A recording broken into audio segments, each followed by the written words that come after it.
Hey, it's Candy. We're going to be looking at John, specifically the first little half of chapter 10, breaking it down and just going through first, say, 10 or 11 scriptures and looking at them in just a eyeball to eyeball reading and talking out those scriptures. This is just going to be a little slow reading, talk through of John chapter 10. I may back up a little bit and do 9 because this video will not be trying to keep in and up with all the rules and regulations of the algorithm and all that kind of stuff, because I've tried to do that over the last little while and I tell you, it's exhausting. So I'm just gonna chill out right here, hang out.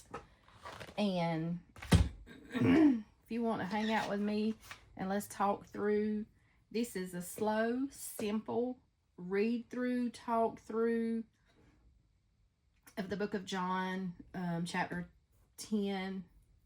And I have commentaries on the book of John. I may have some extra ones in here. But so far, my reading and going through the book of John, I've not used anything except this and mostly just whatever my thoughts were, my observations were, scribbling all my little notes and stuff and my little takeaways. And then later I will come back through and do like some deeper studies from John. But for right now, let's just look at John, the Gospel of John, and chapter 10. And John is one of the 4 Gospels. There's Matthew, Mark, Luke, and John. Good place to start if you are new to Bible journaling or Bible studying or Bible reading and you don't know anything. You're new to the faith or whatever, this is a good place to start. Or maybe if you're not really new to the faith, but you're really new to really trying to understand the Bible, John's a good place to start. And the Gospels are a good place to start. So Matthew, Mark, Luke, and John is what the Bible opens up to.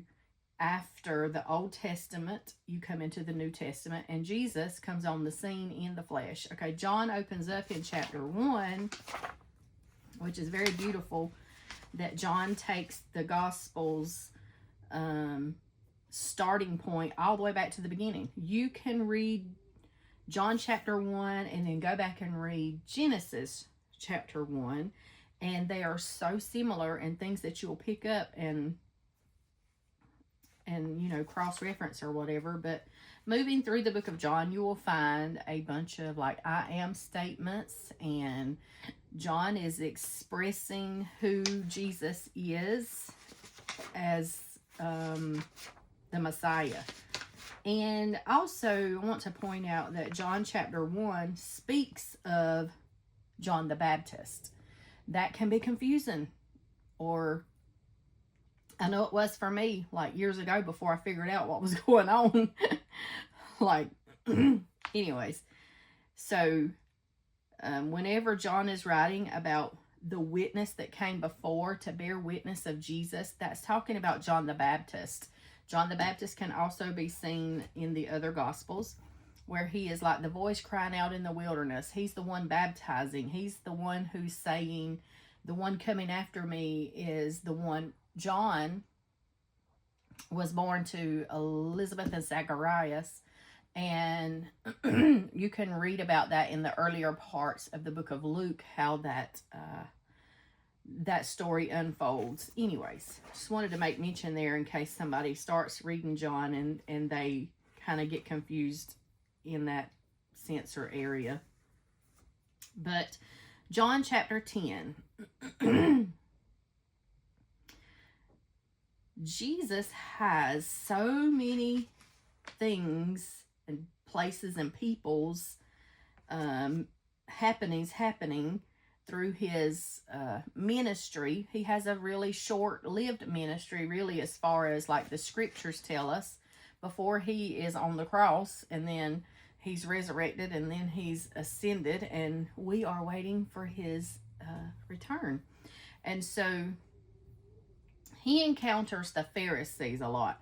The Pharisees have always been an interesting character to me in the study of the Gospels, because I look at them and I think, them a bunch of idiots. And I know that's terrible. You shouldn't say that. But, you know, it's comical in a way to like have these conversations play out in your mind, and you're thinking, of all people, you should have known. But really, whenever you read through some of John's writings in the Gospel of John, you see that Jesus has a conversation with them. Lord, where was it at? Anyways, Jesus basically lets them know, look, I know that you know who I am. You know it, and I know it. And yet they still deny him. They still go after him. They still look to stone him, to kill him, to get rid of him. And of all people, Jesus literally has like the biggest beef with the leadership of the children of Israel, as far as like the spiritual leadership of that day. And it's just like whenever I was reading through like 8, 9, and 10, especially whenever I got to 10, I was like, come on, people. I mean, that's kind of comical, but like I got all up into especially chapter 10. So I want to read chapter 10, and let's just kind of talk this thing through, okay? John chapter 10, verily, verily, I say unto you, he that entereth not by the door into the sheepfold, but climbeth up some other way, the same is a thief and a robber. But he that entereth in by the door is the shepherd of the sheep. To him the porter openeth, and the sheep hear his voice, and he calleth to his own sheep by name, and leadeth them out. And when he putteth forth his own sheep, he goeth before them, and the sheep follow him, for they know his voice. And a stranger will they not follow, but will flee from him. For they know not the voice of strangers. This parable spake Jesus unto them, but they understood not what the things they were which he spake unto them. Then said Jesus unto them again, verily, verily, I say unto you, I am the door of the sheep. All that ever came before me are thieves and robbers, but the sheep did not hear them. I am the door. By me, if any man enter, he shall be saved, and shall go in and out and find pasture. I'm going to stop right there, and then I'm going to start over and kind of like just like walk through. Okay, here we're encountering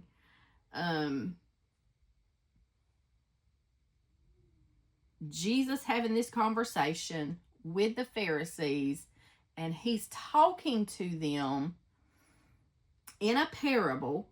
And parables were the way that Jesus spoke whenever he wanted to relay a message that only the ones who could spiritually discern and understand would really understand what he was saying.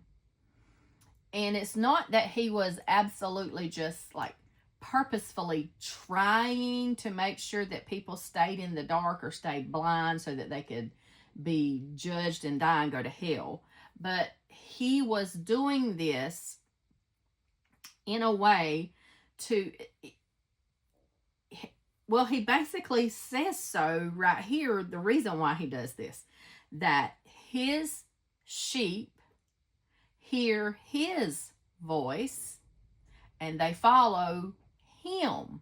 They don't listen to the stranger's voice, and they don't follow the stranger's voice, and they don't know the stranger's voice, meaning they have not been in a ongoing relationship or getting to know the strangers and the strangers' ways and such.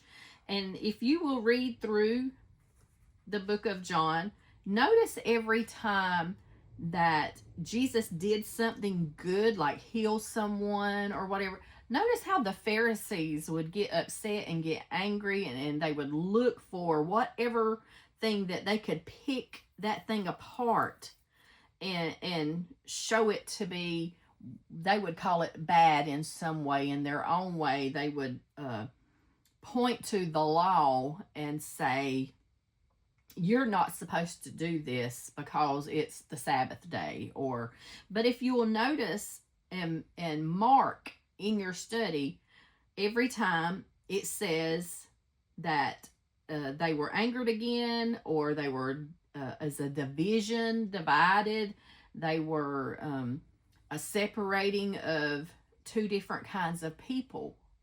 So there's a separation that's happening that I noticed through the book of John. And then when you get to chapter 10, it really kind of just spells it out for you.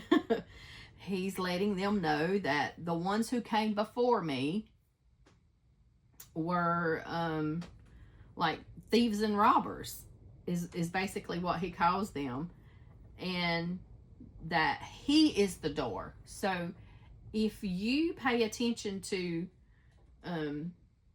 the writings, let's just look like one place in, okay, if you go back to chapter 7, there's several places where you can find this word also, and you can mark and do a study on, because if the words are being repeated throughout a study, throughout a book, if the author that is writing repeats a certain phrase or a certain thought or a certain word, and you keep seeing that repeated in, whether it's from start to finish or all within that chapter or a few chapters, those are good things to pay attention to. Like murmuring takes place in chapter 7 and verse 32, and chapter 7 and verse 12, and I believe there was some more places. I don't see them right off, but that's good to pay attention to. And also pay attention to how that the leadership, the spiritual leadership of that time, they oppressed the people. They themselves were not what they ought to be, as they ought to be in the fullness, but they also oppressed the people and made the people fear them, fear being excluded, or feared being not accepted to be able to come into the synagogue and have what we would call church service. They didn't call it church service, but it was their form of worship. But there was a lot of murmuring that happened. There was a lot of division that took place through the book of John, because John's writings is revealing who Jesus is as the Messiah, as the promised one, all the way back from the very beginning when he was promised. And yet, when he arrives on the scene, the people who should embrace him the most, the spiritual leadership, the Pharisees, they didn't want anything to do with him except to get rid of him, to shut him up, and to make sure that the people did not listen to him or follow him. They literally caused upsets and uproar and chaos and confusion, and it brought a division in. And so when Jesus starts coming on the scene, as he did in the book of John, whenever Jesus is doing something in the earth today, you will notice that from up above, and I'm not talking about heaven above, but up above the corporate ladder, so to speak, in the church world, those who are like the big men in, and I'm not talking about just in a little organization or whatever. I'm talking about worldwide leaders, like big leaders like the Pope, or I'm talking about those people who should be, who should know, who should see and hear, but yet they are not exactly what they ought to be. Whenever you really examine those big leadership roles with the Bible, they don't line up. And so Jesus is letting the big wigs in like Israel's day that were supposed to be, they should have recognized Jesus. First and foremost, he lets them know that I know you know who I am. And they're constantly questioning. And he's constantly reminding them, we already had this conversation. And there's division. And what happens is you will find separating taking place. You will find that happening in John's day, in Jesus's day, early ministry. You will find that when Jesus is being made known, when he is being, there's a division. And you see it, first and foremost, you see it clearly in the Gospels, especially in the book of John. And so that division is apparent. And you will see that there will be people who will follow him, and there will be people who will walk away from following him. They will, there's like a dividing line. And there's only two kinds. And the book of John says that he tells us that closer to the end of his writings that he wrote that men might believe. And so they're having the truth hit them all in the face. They're exposed to the truth. They're listening and talking face to face, cheek to cheek, eye to eye, nose to nose with the truth. And yet they'll walk away, deny the truth, reject the truth, and want nothing to do with it. It happens still today. It literally happens still today. And the Pharisees did it because they wanted to stay in control. It is a controlling the narrative thing that's going on. They oppressed the people. They got the people to do what they wanted them to do because they told them what was right, and the people had to believe what they said was right and follow their rules and laws and regulations, because a lot of, in the beginning, they may have been like really true to the law of Moses, but before long they just start making up their own little rules, and a lot of things that they said were law was not actually law. And so you find that Jesus is confronting this. He is driving in and honing in, and he is confronting them. He does not shy away from confronting them. He exposes them. He basically, in one place, calls them vipers. He calls them children of Satan. He tells them flat-footed, straight up and down, exactly who they are and who they're really serving, and it was not Father God. Okay, I feel like I went like all the way around my elbow to get to my thumb. But sometimes it helps whenever you like slow down and marinate in it and break it down and just like look at it and pick it apart and get down to the nitty gritty. And so you can see surface things. You can see like the feasts are showing up in the study of the book of John. You can see all kinds of things. But in if you back up a little bit in chapter 9, if you'll pay attention to the storyline in chapter 9, it should also point you back to how that, especially in the words, he's talking about as long as I'm in the world, I'm the light of the world.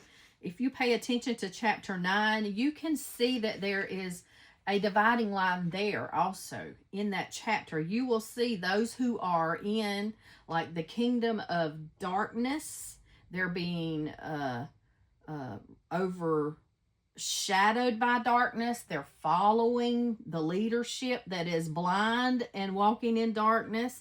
And then you will see contrasted that he is the light. He is exposing their darkness. He's shining in on their darkness. And you will see two sides. There's no middle section. Is a dividing line in that chapter. And it should also point you back to, like John did in chapter 1, point you back to Genesis 1 when God said, let there be light. And then he divides light from darkness. Jesus goes through dividing what is of the kingdom of light versus what is of the kingdom of darkness. And then also, if you will look at Psalms 1, you will see two different lives, two different ways of life, two different ways of living contrasted in Psalms 1. And you can take Psalms 1 and look at how that there is the blessed side of life of those who don't walk in the counsel of the ungodly, and contrast that with those who do. They're not blessed. And sometimes what the world calls blessings, or what we are told is blessed, looks like dollar signs. And I'm not saying that money is a bad thing. Okay, you gotta have money. It takes money to pay the bills. Okay, not saying that, but don't always see the word blessed and think cha-ching, because that's not always the case. Like, if you remember when Jesus was speaking and he's telling the story about a man named Lazarus who lay outside the gate of a rich man, at the end of that story, the rich man lifted his eyes in hell and Lazarus was carried away to Abraham's bosom. You will see that there's a difference. You don't always measure blessings with dollar signs or money in the bank or that kind of thing. And so back to John chapter 10, this division, this dividing line, this separating of two different kinds of people, they can literally be seen from Genesis to Revelation. And in the end, there's going to be a separation, an eternal separation. And those who are following Jesus, his voice, doing things that line up with what the Father has imprinted in the biblical sense, so to speak, is more than just a set of rules to do's and don'ts, but those things that we live by are for our own good.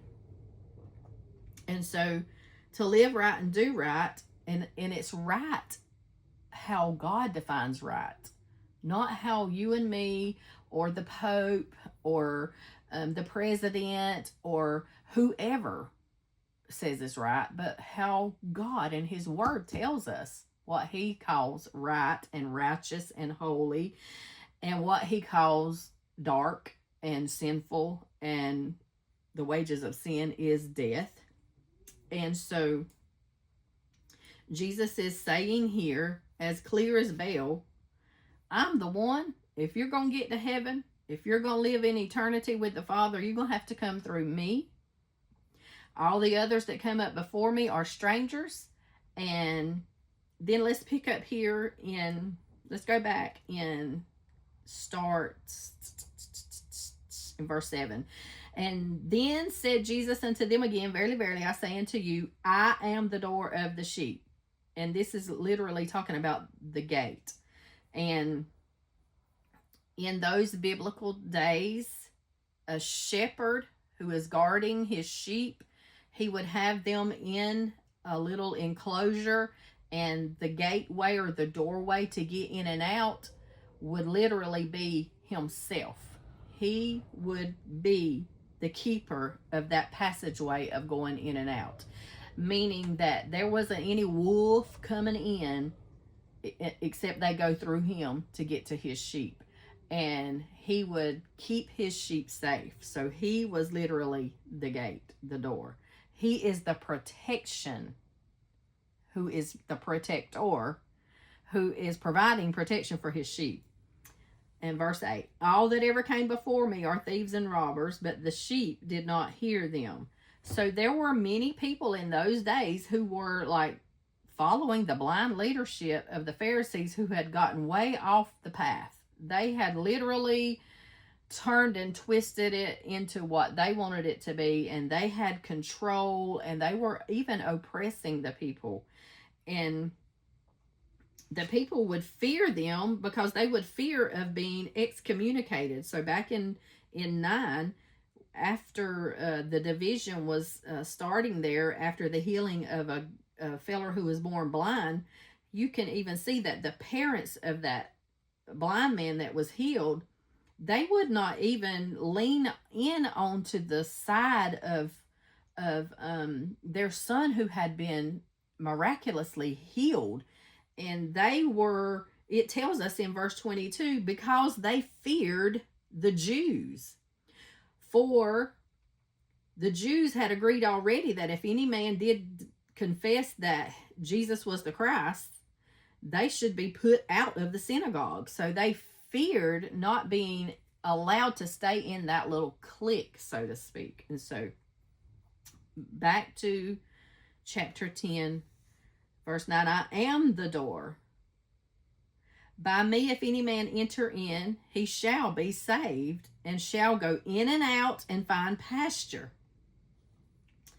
Verse 10, the thief cometh not, but for to steal and to kill and to destroy. I am come that they might have life, and that they may have it more abundantly. Okay, let's pause right there. The thief cometh not, meaning he's not coming except for to steal, to kill, and to destroy. So if there's nothing for the thief to come and steal, then he ain't coming.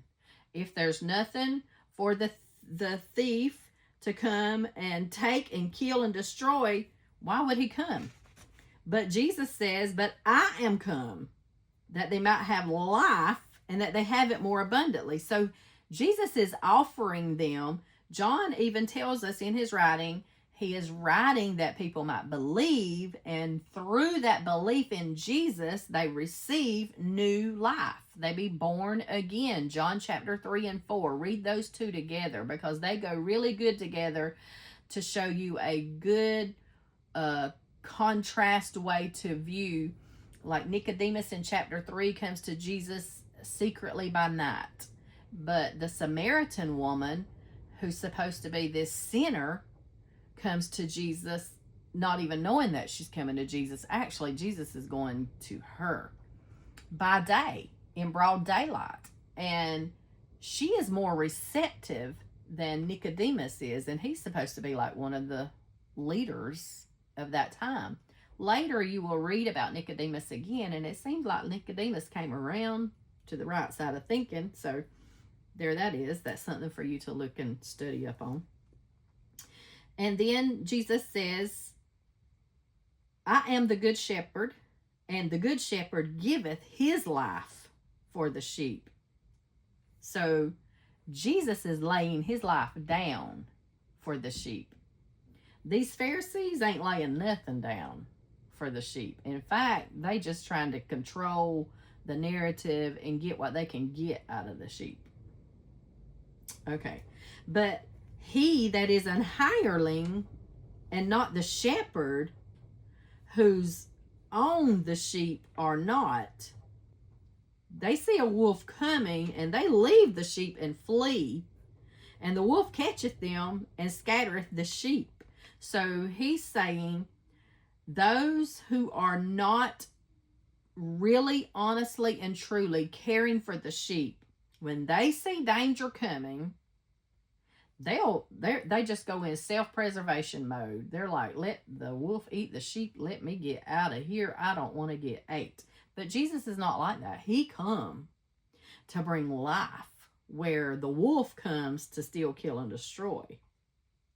And the hireling, the one that's in it for the wrong reasons, for self, they just flee whenever trouble comes. And then the sheep are scattered. It says, the hireling flee because he is a hireling, and he careth not for the sheep. But I am the good shepherd, and know my sheep, and am known of mine. As the Father knoweth me, even so know I the Father, and I lay down my life for the sheep. And other sheep I have, which are not of this fold. Them also I must bring, and they shall hear my voice, and there shall be one fold and one shepherd. Now, when I read that, my mind automatically sees the Jew and who ain't the Jew. So the other fold is the rest of the world, those who are not Jews. You call them Gentiles, or you call them whatever they are. The Jewish people always looked at it like it was only for them. But if you go back to the promise to Abraham, it was always for the world. It was not strictly to only be life and blessings, and God's people are his people, no matter what nationality they are. And he excludes none. In fact, he said he's not willing that any perish, but that all come to repentance. And so I'm going to stop right there, because I think that's a lot. So Jesus reveals by contrasting and separating and exposing the evil leadership, and saying that it's wrong. He confronts it. He doesn't just not confront it. But if you look back and see that the Word of God tells us that judgment begins at the house of God, and that if you take that thought right there, judgment begins at the house of God. The Lord starts at the head and works his way down. He starts in his own house and works his way down. In fact, if you go all the way back to when Lucifer was cast out of heaven, that was judgment. And God started in his own house. Bye.